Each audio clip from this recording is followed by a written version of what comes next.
आता एक महत्त्वाची आणि मोठी दृश्य आपण सध्या साम टीव्हीवर पाहतोय। मनोज जरांगे पाटील हे आता बीडमध्ये दाखल झालेले आहेत। धनगर आणि वडार समाजाच्या माध्यमातून जे सध्या आरक्षणासाठी उपोषण सुरू आहे, या स्थळी उपोषण स्थळी जरांगे पाटील यांनी भेट दिलेली आहे। साम टीव्हीवर आपण याचीच महत्त्वाची हे एक्सक्लुसिव्ह दृश्य पाहतोय। धनगर समाजाच्या उपोषणाला जरांगेने यावेळी पाठिंबा दिलेला आणि यावेळी या उपोषणकर्त्यांची जरांगे सध्या भेट घेत आहेत। आकाश निर्मळ हे 12 दिवसांपासून उपोषणावर आहेत। धनगर समाजाच्या उपोषण स्थळी आता जरांगेने बीड जिल्ह्यामध्ये हे भेट दिल्याचे आपण एक्सक्लुसिव्ह दृश्य पाहतोय। मनोज जरांगे पाटील यांची शांतता रॅली ही बीड जिल्ह्यामध्ये दाखल झालेली आहे आणि बीड जिल्ह्यामध्ये त्यांचं जल्लोषात स्वागत केलं। यावेळी बीड जिल्ह्यामध्ये धनगर आरक्षणासाठी उपोषणाला बसलेल्या आकाश निर्मळ यांची त्यांनी भेट घेतलेली आहे।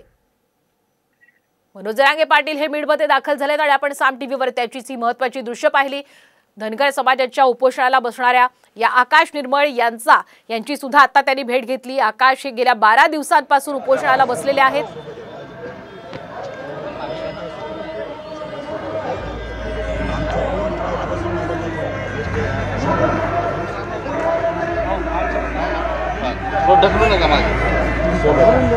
काय काळजी नका करू, तब्येतीची काळजी घ्या।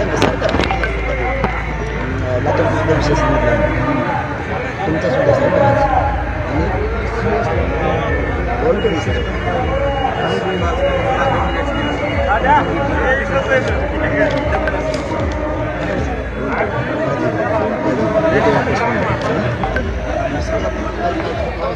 आपण पाहतोय जरांगे पाटील हे आकाश निर्मळ यांच्याशी बातचीत करताय। तुम्ही काळजी करू नका असं आश्वासन ते त्यांना देत आहे।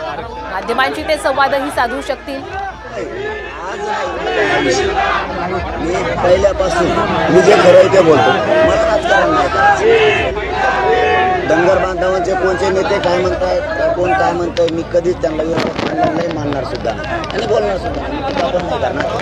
एखाद्या गोरगरिबाला न्याय देण्यासाठी आमचे बंधू इथं बसले। गोरगरीब धनगराला, गोरगरीब वडर समाजाला न्याय मिळावा म्हणून त्यांचा लढा आहे। मी काल लातूरला सुद्धा गेलो होतो तिथं। तर माझा हट्ट पहिल्यापासूनचाच की गोरगरिबांना मिळाला पाहिजे। श्रीमंत सोडून घ्यावं, ओबीसीचे 10 नेते सुधारतील, मराठ्यांचे 10 सुधारतील, आमच्या गरिबांचं काय? आमची लागली ना काडी सगळ्यांची। करोडो मराठ्यांचे गोरगरिबांचे लेकरं उपाशी मरायला लागलेत, गोरगरिबांचे करोडो धनगरांचे लेकरं उपाशी मरायला लागलेत, लाखानं लोक वडर बांधवांचे, राजपूत बांधवांचे उपाशी मरायला लागले।